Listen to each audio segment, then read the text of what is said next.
What if I told you that the next trillion-dollar industry won't be built on Earth? Not on Wall Street, not in Silicon Valley, not even in China, but in space. For decades, the world's biggest challenge has been getting rockets into orbit. But as launch costs continue falling, a completely different opportunity is emerging. The real money may not come from launching rockets. It may come from building factories, laboratories, power stations, and entire industrial parks floating hundreds of miles above our planet. One company believes that's exactly where the future is headed.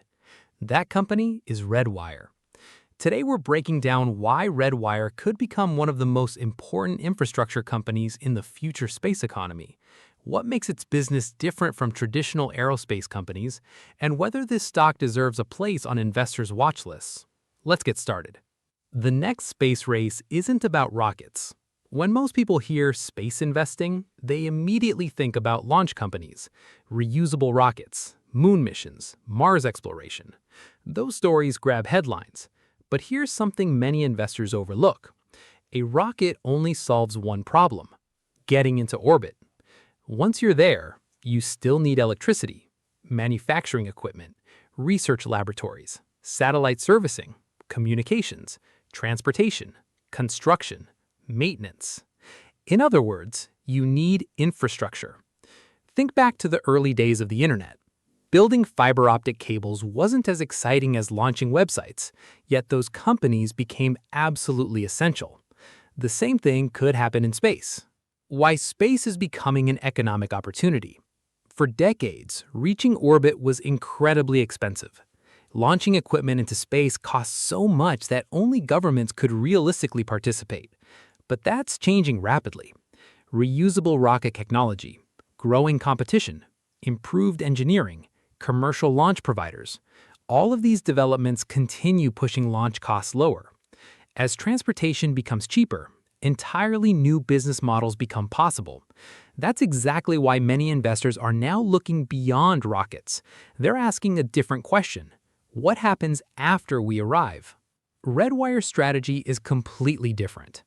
Unlike many space companies, Redwire isn't trying to become another rocket manufacturer.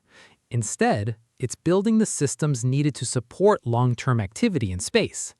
Its technology portfolio includes space infrastructure, satellite systems, power generation, space manufacturing, research platforms, microgravity technologies, spacecraft components.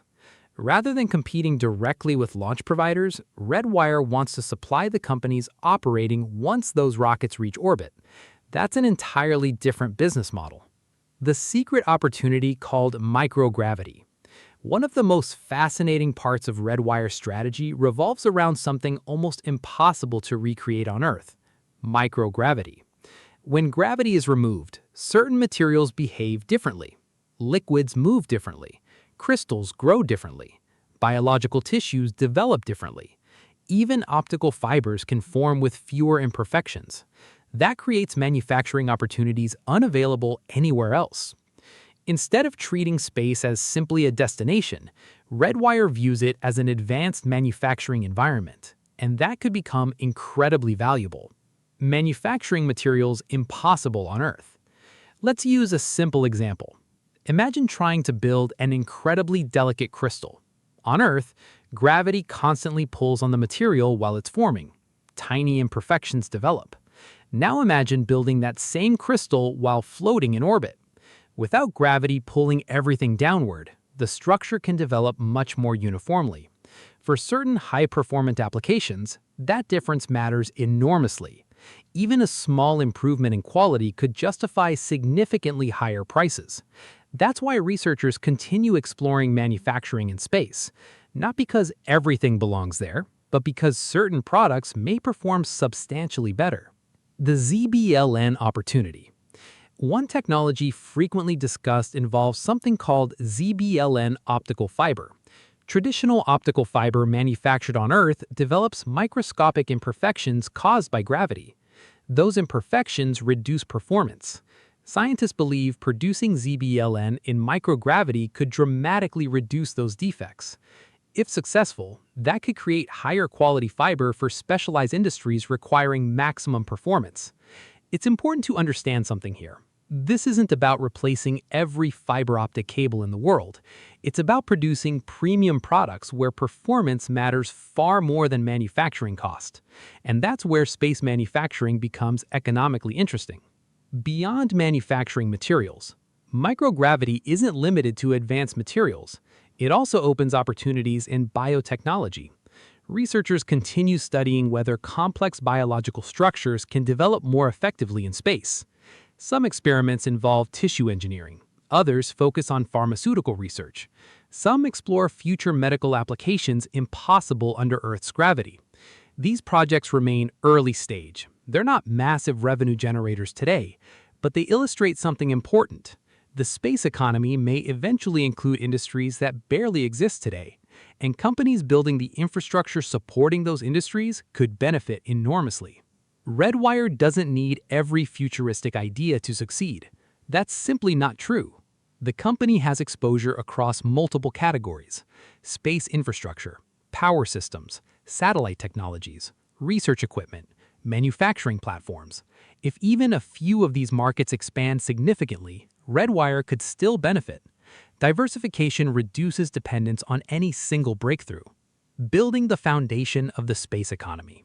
Before factories operate, before commercial laboratories expand, before orbital hotels become a reality, someone has to build the foundation: reliable spacecraft, power systems, solar arrays, research equipment, autonomous systems, docking technologies, satellite servicing. These aren't glamorous headlines, but they're absolutely necessary. History shows that infrastructure often becomes one of the most valuable investments during major technological revolutions: railroads, electric grids, internet cables, cell towers, cloud computing. Every transformation required companies building the foundation first. Space could follow a very similar pattern: a long-term vision. One reason investors find Redwire interesting is because management isn't simply building products for today's space industry. They're positioning the company for what space may look like 10 or 20 years from now. That doesn't guarantee success, far from it. But it does mean Redwire is attempting to solve problems that could become increasingly important as commercial activity expands beyond Earth. And that's where the investment story becomes especially compelling. Because if humanity eventually builds a permanent industrial economy in orbit, somebody has to supply the infrastructure. Somebody has to provide the technology. Somebody has to power the entire system. The bigger question is whether Redwire can become one of those companies, and that's exactly what we'll explore next. But here's where things become incredibly interesting. Redwire doesn't need to dominate the entire space economy. It simply needs space itself to keep growing. Think about it. During the California gold rush, the people who consistently made money weren't always the miners. Many fortunes were built by selling the picks, the shovels, the tents, the transportation, the infrastructure. That's exactly the position Redwire hopes to occupy. Instead of betting everything on one moon mission, one rocket, or one satellite, the company is building technologies that almost every future space company could potentially need. And that's a much broader opportunity. The bull case. Let's start with why some investors believe Redwire could become one of the biggest winners in the next decade.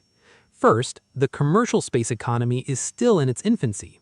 Today, satellites dominate orbital activity, but tomorrow, commercial space stations, orbital laboratories, in-space manufacturing, space tourism, satellite servicing, deep space infrastructure.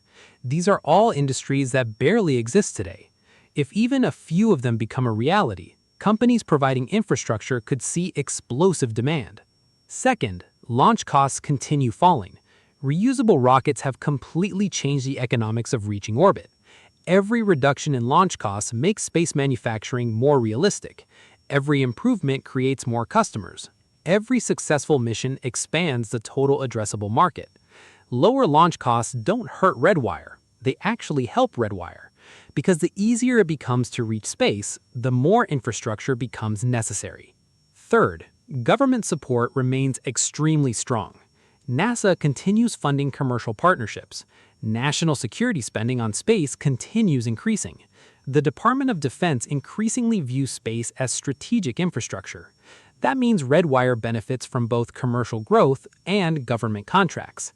Having multiple revenue sources reduces dependence on any single customer. Fourth, the company already possesses real technology. This isn't just concept art. ROSA solar arrays are flying. Spacecraft components are flying. Manufacturing experiments are happening today. That lowers execution risk compared to companies still trying to prove their technology works. The bear case. Now, let's discuss the risks, because there are plenty. The biggest one, time. Investors often underestimate how long new industries take to mature. The internet wasn't built overnight. Electric vehicles weren't adopted overnight. Artificial intelligence certainly wasn't adopted overnight. Space manufacturing may require another decade before becoming mainstream. If investors expect